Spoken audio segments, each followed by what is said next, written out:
চীনের দুঃখ হুয়াংহো নদ, পাকিস্তানের দুঃখ সিন্ধু, আর বাংলাদেশের দুঃখ বিকাশ নূর, দুঃখিত, নুরুল হক নূর, গণ অধিকার পরিষদের যে একাংশের সভাপতি।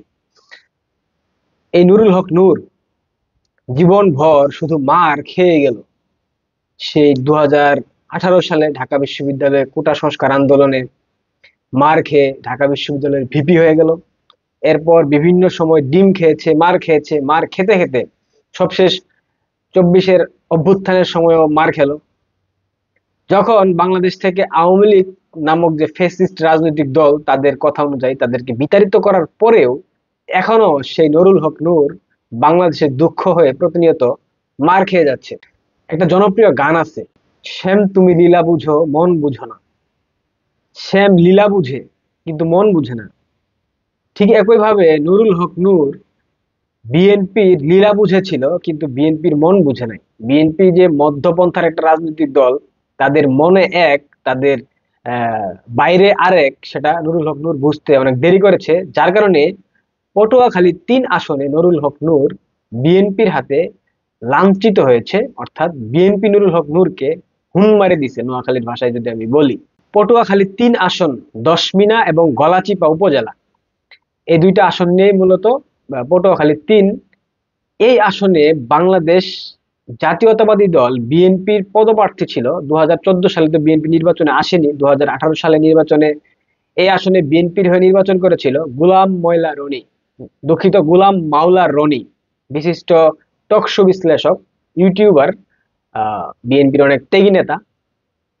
বিএনপি সেই ত্যাগী নেতাকে বাদ দিয়ে 2024 সালে হঠাৎ তাদের দলীয় পেডে একটা বিবৃতি দেয়। সেই বিবৃতিতে লেখা ছিল এমনটা: পটুয়াখালী 3 আসন দশমিনা এবং গলাচিপা গণ অধিকার পরিষদের সভাপতি নুরুল হক নূরকে সহযোগিতা করার জন্য পটুয়াখালী জেলা বিএনপি, জেলা যুবদল, ছাত্রদল থেকে শুরু করে এবং দশমিনা এবং গলাচিপার যারা বিএনপির নেতাকর্মী, তাদেরকে নুরুল হক নূরকে সহায়তা করার জন্য একটা বিবৃতি দেয় বিএনপি তাদের দলীয় পেটে, এবং সেটা সরাসরি তারেক রহমানের প্রত্যক্ষ চাওয়াতেই হয়েছিল।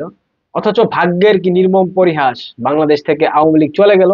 এরপর নুরুল হক নূর সে নির্বাচনী প্রচারণার উদ্দেশ্যে বলেন কিংবা তার এলাকায় একটা অবস্থান নেবার জন্য তিনি পটুয়াখালী গেলেন এবং সেখানে স্থানীয় বিএনপির নেতাকর্মীদের দ্বারা নির্যাতনের শিকার হলেন। নুরুল হক নূরের বিরুদ্ধে সেই এলাকার বিএনপি, যুবদল, ছাত্রদল তারা বিক্ষোভ মিছিল করেছে, বিভিন্ন ধরনের কুরুচিপূর্ণ স্লোগান দিয়েছে। ভিপি নূরের চামড়া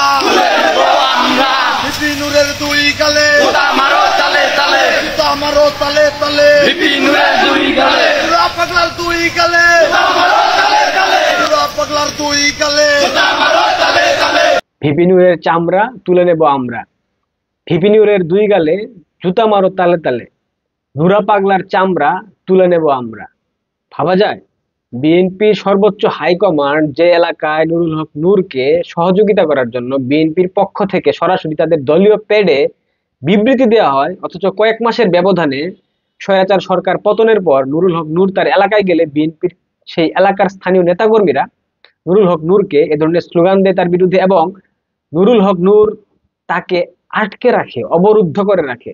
এবং সেই প্রতিক্রিয়ায় নুরুল হক নূর তার ফেসবুক প্রোফাইলে লিখেছেন, এমডি হাসান মামুন, তিনি একজন বিএনপির নেতা, তিনি ফেসবুকে স্ট্যাটাস দিয়েছিলেন, বকুল বাড়িয়ায় অবরুদ্ধ গণ অধিকার পরিষদ নেতা ভিপি নুরুল হক নূরকে উদ্ধার করার জন্য পুলিশ প্রশাসনকে সর্বোচ্চ সহযোগিতা করার জন্য সকল নেতাকর্মীদের প্রতি বিনীত অনুরোধ জানাচ্ছি।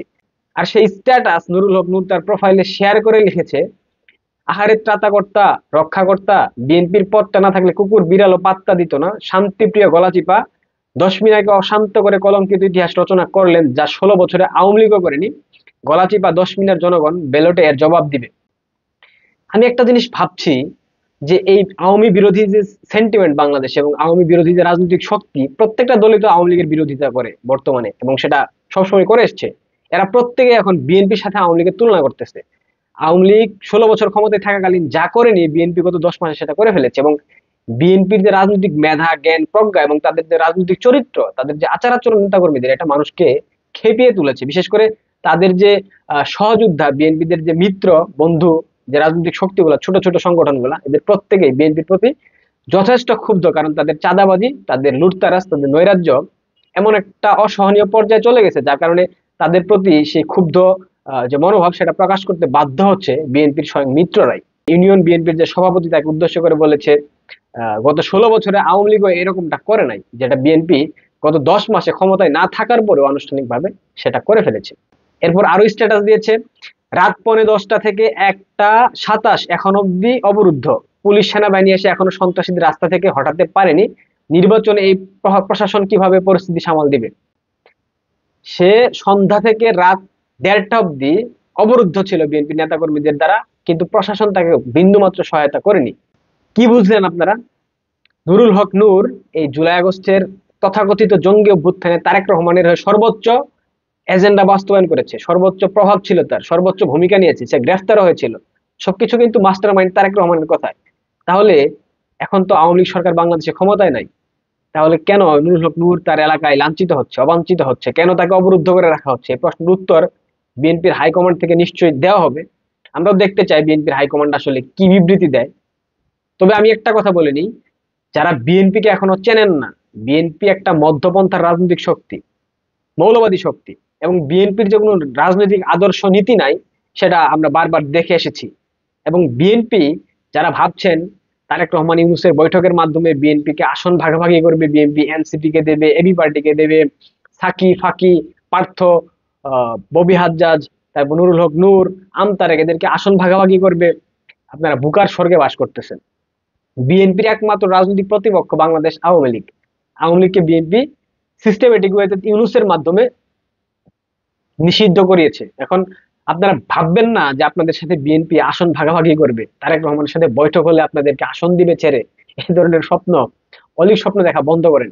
যেখানে বিএনপি তাদের দলীয় পেডে নুরুল হক নূরকে সহায়তা করার জন্য গোলাম মোল্লা রনির মধ্যে একজন ডেডিকেটেড নেতাকে ত্যাগ করতে পারে, সেখানে সেই বিএনপি আবার নুরুল হক নূরকে তাদের স্থানীয় নেতাকর্মী দিয়ে গায়ে হাত দেওয়াতে পারে, অবরুদ্ধ করে রাখাতে পারে। সেই বিএনপি আপনাদেরকে আসন ভাগাভাগি করবে আপনাদের সাথে, এই ধরনের স্বপ্ন আপনারা কিভাবে দেখছেন বলেন তো? কোনোদিনও সম্ভব না, এটা হবে না। তারেক রহমান ইউনূস হাজার বার মিটিং করলেও আপনাদের এই ধরনের স্বপ্ন বাংলাদেশের মাটিতে বাস্তবায়ন হবে না। তো যাই হোক, ধীরে ধীরে সবার মুখোশ উন্মোচিত হবে। কে কি করেছিল জুলাই আগস্টের অভ্যুত্থানে, কার থেকে কত টাকা নিয়েছিল, কে কোথায় হাজিরা দিয়েছে, প্রত্যেকটা জিনিস আমাদের কাছে পরিষ্কার পানির মতো স্বচ্ছ হয়ে যাবে। খুব শীঘ্রই আমরা সেটা বের করব। এবং বিএনপির প্রতি অনেক অনেক সমবেদনা, পাশাপাশি বিকাশ নূর, দুঃখিত, নুরুল হক নূর স্যারের প্রতি, ভিপি স্যারের প্রতি অনেক সমবেদনা। তার উপর যে হামলা হয়েছে তার তীব্র নিন্দা জানাচ্ছি। এবং দিন শেষে বলতেই হয়, নুরু তুমি বিএনপির লীলা বুঝেছো কিন্তু বিএনপির মন বুঝো নাই। ভালো থাকবেন, ধন্যবাদ।